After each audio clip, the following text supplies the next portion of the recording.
నమస్తే, నా పేరు జీ హేమ. నేను ఇప్పుడు బీఎస్సీ డిగ్రీ కంప్లీట్ చేశాను.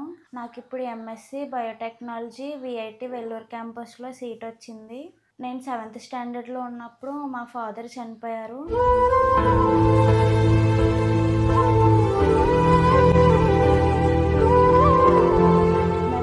ఆడపిల్లలమే, మేము అప్పుడు చాలా చిన్నపిల్లలం. నేను 7th క్లాసు.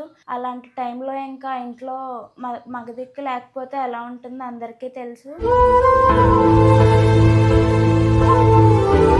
ఆడపిల్లల్ని చదివించడం ఎందుకు ఇంకా ఆపేద్దామన్న సిచ్యువేషన్లో పీసీటీ వాళ్ళు జాయిన్ చేసుకున్నారు.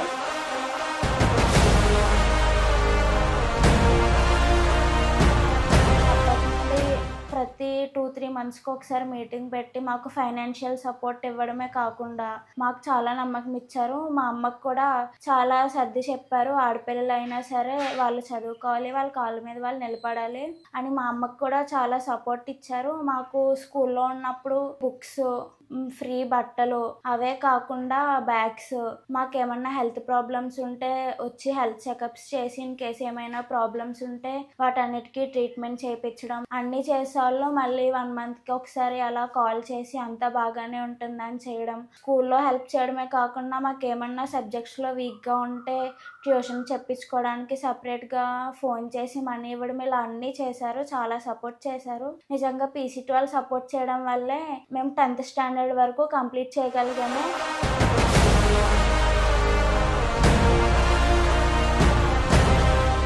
10th స్టాండర్డ్తో అయిపోయింది. ఇప్పటి వరకు హెల్ప్ చేశారు. ఇప్పటి నుండి ఇంకేం చేయరు అనుకున్నాము. కానీ అప్పుడు సార్ వాళ్ళే ఇలా తెలుసుకుని ఇంటి వరకు వచ్చి కూడా నువ్వు నెక్స్ట్ ఏం చదవాలనుకుంటున్నావు, నీ గోల్ ఏంటి అని ప్రతి ఒక్కటి అడిగి ఎంసెట్ రాయడంలో సహాయం చేసి బుక్స్ అన్నీ కొనుక్కోవడానికి సహాయం చేసి నేను డిగ్రీ ఎంబీబీటీ బీసీ అనే కోర్సులో చదివాను భీమవరం బీవీ రాజు కాలేజ్లో. ఆ కాలేజ్ ఫీజు కూడా నాకు 1 లక్ష రూపాయల వరకు ఇచ్చారు. ఆ డబ్బులు ఇవ్వడమే కాకుండా ఫోన్ చేసి నీకు డిగ్రీ అయిపోతుంది, నెక్స్ట్ ఏం చేయాలనుకుంటున్నావు, నీ కెరీర్ గైడెన్స్ నీకు ఎలా కావాలి, ఏ గ్రూప్ చేద్దాం అనుకుంటున్నావు అని మీటింగ్స్ పెట్టడం.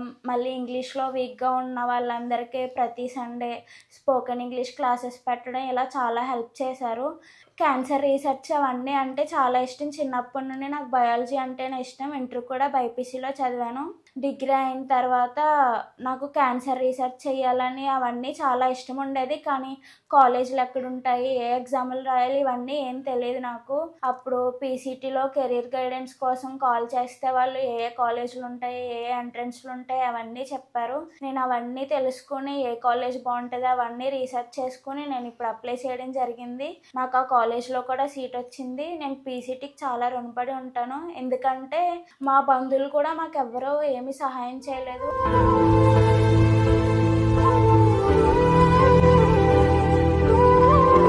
కానీ పీసీటీ వాళ్ళు మాత్రం ఆడపిల్లలు వాళ్ళ కాళ్ళ మీద వాళ్ళు నిలబడాలని ఫైనాన్షియల్ సపోర్టే కాకుండా ఎమోషనల్ సపోర్ట్ చాలా ఇచ్చారు.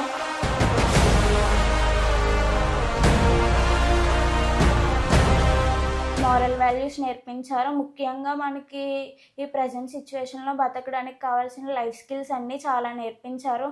దానికి సపరేట్గా క్లాసెస్ పెట్టి లైఫ్ స్కిల్స్ నేర్చుకున్నాము. నేను మోరల్ వాల్యూస్ పొందాను. పీసీటీకి నేను చాలా రుణపడి ఉంటాను. నాకు ఇప్పుడు సీట్ వచ్చిందంటే దానికి కారణం కూడా పీసీటీయే. నేను ఇంత దూరం రాగలిగానంటే నా కెరీర్లో, లేదంటే నా జీవితం ఎప్పుడు 10th క్లాస్ తర్వాతే ఏదో ఒక పెళ్లి చేసుకుని నా జీవితం అక్కడితోనే అయిపోయేది. నాకు ఇప్పుడు ఎంఎస్సీ విఐటి వెల్లూరు క్యాంపస్లో సీట్ వచ్చింది బయోటెక్నాలజీలో. సంకల్ప దీక్షతో అంతా సన్నద్ధమే, పర్జన్య గర్జనై గగనమనే విజయ్ భవ. మార్గం చూపించింది మాత్రం పీసీటీయే. నేను పీసీటీకి చాలా రుణపడి ఉంటాను. Thank you sir. నాకు చిన్నప్పటి నుండి సహాయం చేసిన పడాల చారిటబుల్ ట్రస్ట్, పద్మపూజిత ఫౌండేషన్ వారికి నేను చాలా రుణపడి ఉంటాను. ప్రాజెక్ట్ వారధి అనే కార్యక్రమం ద్వారా నాకు ఇంత సపోర్ట్ చేశారు. నా చిన్నప్పటి నుండి 2017 సంవత్సరం నుండి 2025 సంవత్సరం వరకు ఇన్ని సంవత్సరాలుగా నాకు తోడుండి నేను చెప్పలేనంత సహాయం చేశారు. నేను దీనికి చాలా రుణపడి ఉంటాను. Thank you sir. Padala trust వాళ్ళు మా పిల్లని తీసుకుని చదివించారండి. వాళ్ళకి ఎంతో రుణపడి ఉంటాను. నిజంగా ఇప్పుడు మా అమ్మాయి స్థాయికి వచ్చిందంటే కేవలం ఈ పడాల ట్రస్ట్ వాళ్ళు మూలంగానండి. వాళ్ళకి చాలా రుణపడి ఉంటాను. విజయ్ భవ.